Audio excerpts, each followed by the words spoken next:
Closed doors, I'm a fool for your love.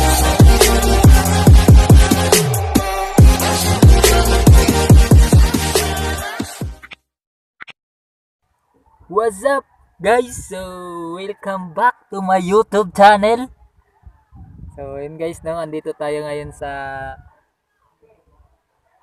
rooftop ng bahay. So bored kasi sa bahay, kaya sa loob ng bahay bored. Kaya pahangin muna tayo dito. Saka alam mo na, matagal-tagal na rin na hindi natin nakikita yung kalikasan. Kaya ngayon medyo marami palang nagbago sa labas. No? Nagpapainit lang ng araw guys, kasi matagal-tagal na tayong hindi naiinitan ng araw, hindi na palaging nasa loob lang ng bahay. So sa mga hindi pa nag-subscribe ng channel ko mga lods, subscribe mo na yan, and don't forget to click the bell para lagi kang updated sa bago nating video. So yun na nga mga lods, wala tayong magawa, bored lang, so andito lang tayo, chika-chika. So minsan kasi kailangan mong mag-isa, 'di ba? Kailangan mong mag-isip ng mga bagay-bagay na bakit hindi naging kayo.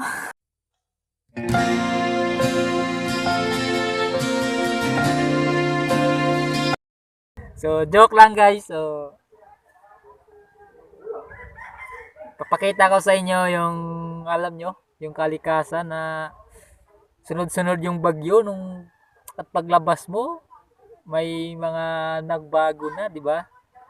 So medyo matagal-tagal na rin tayong hindi nakalabas ng bahay simula nung August, September, October. 4 na buwan guys. Imagine mo 'yun. 4 na buwan.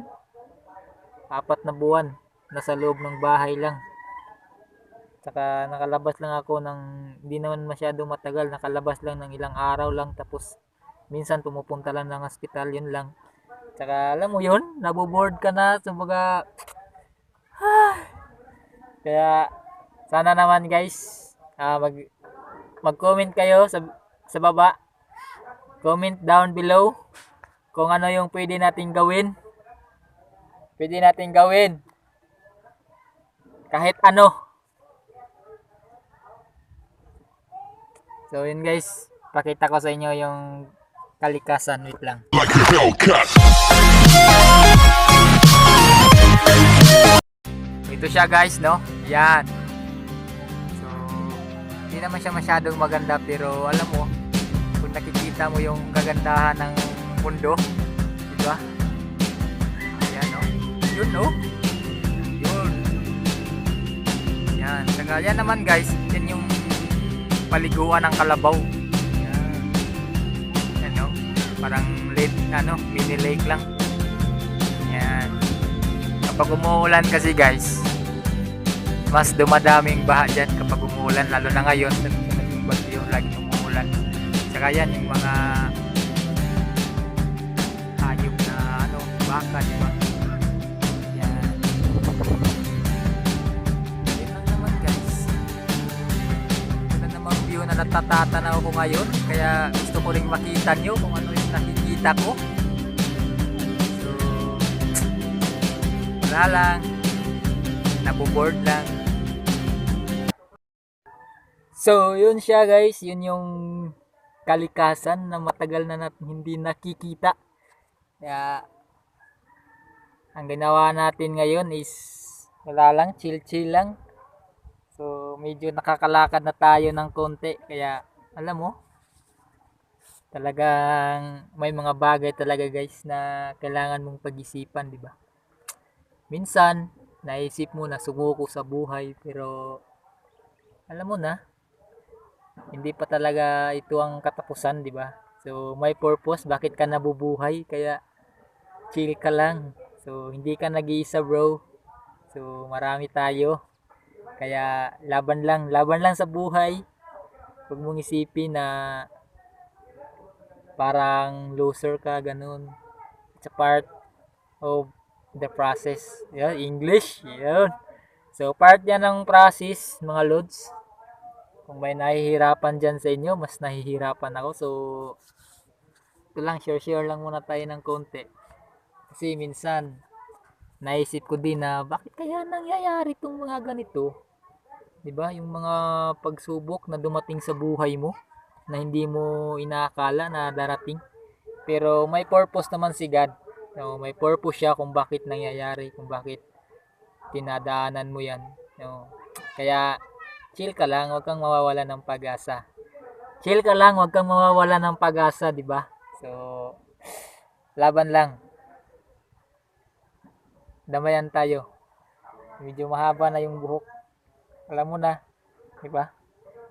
So, ngayon lang tayo nasisinagan ng araw, guys. Ngayon lang. Kaya medyo hapon ngayon, hindi masyadong masakit yung init, kaya ang sarap sa feeling na alam mo, 'di ba? Kaya I'm happy. Happy. I'm happy, 'di ba? Kasi nga alam mo na, kahit sunod-sunod yung bagyo, ang ganda pa rin ng panahon. Kung titignan mo, parang nakakagaan ng loob, nakakawala ng stress, 'di ba? Hindi tulad niya, lalo kang nai-stress.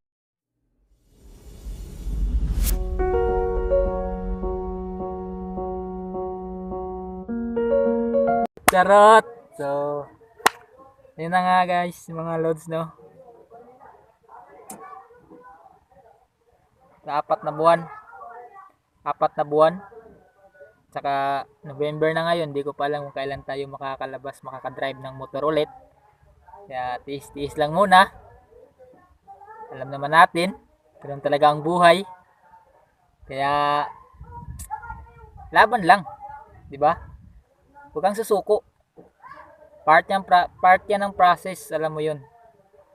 So, kung nahihirapan ka, lagi mo lang isipin, lagi mo lang anuhin, di ba? Lagi mo lang ipipray kay God na gagabayan ka at hindi ka pababayaan. Share ko lang mga lods, ha. Simula nung August 8, nagkaroon ako ng sakit. Hindi naman siya sakit na normal. Hindi siya normal na sakit, mga lods. Kumbaga, dito kasi sa amin, uso yung mga lason-lason eh. Yung laso na dinadaan lang sa hangin, tapos pag nakain mo, pwede mong ikamatay. Yun nga mga lods, yun yung nangyari sa akin. So, hindi ko inaasahan na mangyayari yun. Kasi naman, napakagala natin. Food trip doon, food trip dyan. So, kahit saang food trip, kaya yun ang resulta. Kaya, minsan-minsan, kailangan mo rin pag-isipan. So, wag pasobrahan, di ba? Kaya, nung nangyari yun mga lods, kumbaga, akala ko, katapusan ko na yun eh. Di ba? So, pero naisip ko pa rin na talagang may purpose talaga yung buhay. Buhay sa mundo. May purpose ka kung bakit ka nabubuhay. Di ba? So, wag na wag mong iisipin. Wag na wag mong iisipin na parang loner ka. Hindi ka lang nag-iisa. Marami tayong loner, hindi wag mong isipin na talo ka. Mas mas isipin mo na mas grateful ka sa mundo kasi nga kahit ganan yung buhay mo, may mga magandang nangyari pa rin, hindi ka pa rin pinapabayaan ng Diyos, di ba? Lagi ka pa rin niyang ginagabayan. Hanggang ngayon nabubuhay ka pa rin. Kasi nga hindi ako makapaniwala. So first time 'yung nangyari sa buhay ko. Na akala ko, 'di ba? Kumbaga wala eh. Hindi ako makatulog, lahat ng katawan ko masakit. Hindi ako makahinga. Hindi ko alam kung anong nangyayari. Kasi nga first time 'yun nangyari. First time 'yun nangyari sa akin, pero wala akong ibang ginawa 'yun. Wala akong ibang ginawa nun, guys. Nagpray lang po ako sa kanya. Always pray. Nung nagpray po ako, kasi hindi ako makatulog nun eh. Hirap akong makahinga. 'di ba? So nung nag-pray ako sa kanya, sabi ko sa kanya kung ito na talaga yung katapusan ng buhay ko, wala akong magagawa, 'di ba? So kung ito na nga katapusan ng buhay ko, okay lang pero sana naman alam mo naman yung mga pangarap ko. So sinasabi ko sa kanya yung mga pangarap ko. Alam mo na kung ano yung gusto ko, pangarap ko, gusto kong abutin. So ako di pa ko handang mamatay pero kung yun yung purpose mo, kung yun yung gusto mo, wala akong magagawa. So yun yung sinabi ko nun guys, nung nag-pray ako sa kanya. Kaya nun, kumbaga parang nalabanan ko yun hanggang umaga, hindi ba? Hindi ako nakatulog. Tapos basta wala akong lakas na bumangon, masakit lahat ng katawan ko. Grabe talaga yun. Tsaka nung ano na tayo dun guys, kumbaga yung unang pagsubok, yun yung unang pagsubok ngayong taon sa buhay ko na yun yung second chance ng buhay ko. Second chance ng buhay ko guys na binigay ni God. So nakalampas nga tayo doon. Pero August, pagdating ng September, noong September, 'di ba? So sabi ko nga doon tayo na aksidente, na disgrasya tayo ng motor kasi nga nung medyo magaling na tayo, o parang hindi naman sa ano, pero feeling ko kasi magaling na ako, bumabalik na yung lakas ko. Kasi yung nagkasakit ako, hindi kasi yun biro guys. Hindi siya biro na sakit.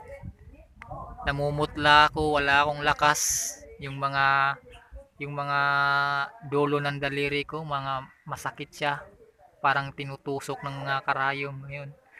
Yun nga, so thankful din ako sa taong tumulong sa akin. Oh, unang-una yung magulang ko, guys. Hindi ka makatulog sa gabi, di rin sila makatulog. Alam mo yun, medyo minsan naisip mo na pinaparusahan ka eh. Pinapaisip niya sa'yo yung mga kasalanan ginawa mo, di ba? So, pinagsisihan ko naman yun, guys. Alam mo pa, nung time na yun, natutulog ako, guys. Grabe. Hindi ako makatulog, nahihilo ako, parang pag, pag ano ng mga mata ko, parang umiikot yung paligid ko, ganun. Tapos, basta iba sa pakiramdam na ganun. Kaya, since first time yung nangyari sa akin, medyo, alam mo na, di ba? Wala naman taong masaya kapag naging ganun. So, medyo nalungkot tayo. Doon nagsimula yung pagiging loner natin. Dito lang tayo sa bahay. So, walang magawa kundi magpapagaling. Kaya nung medyo magaling na, akala ko yun na. Second chance na binigay sa akin ni God na buhay. Yung gumaling ako sa pagkalason. Yun guys. Pero sa hindi inasahan, grabe talaga yung, alam mo yun, grabe yung pinagdaanan ko, di ba? So alam ko naman, di lang ako yung di lang ako yung nakakaranas ng ganitong klaseng buhay, pero may purpose kung bakit natin to na, alam mo yun, may purpose kung bakit natin to nararanasan, di ba?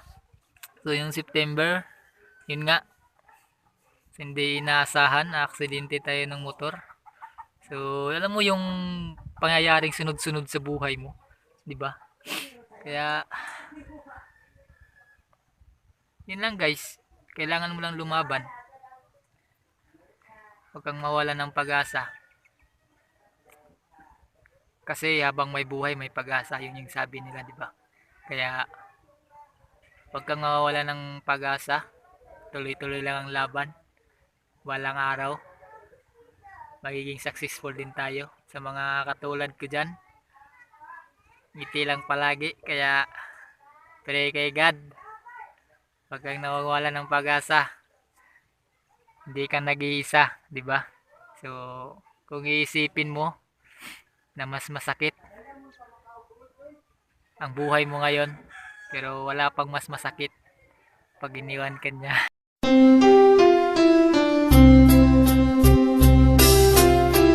Charot lang guys. So, dito na lang tatapos yung vlog natin ngayon. So, wala. Hindi ko gustong umiyak kaya tatapusin na natin to. Salamat sa mga nanonood.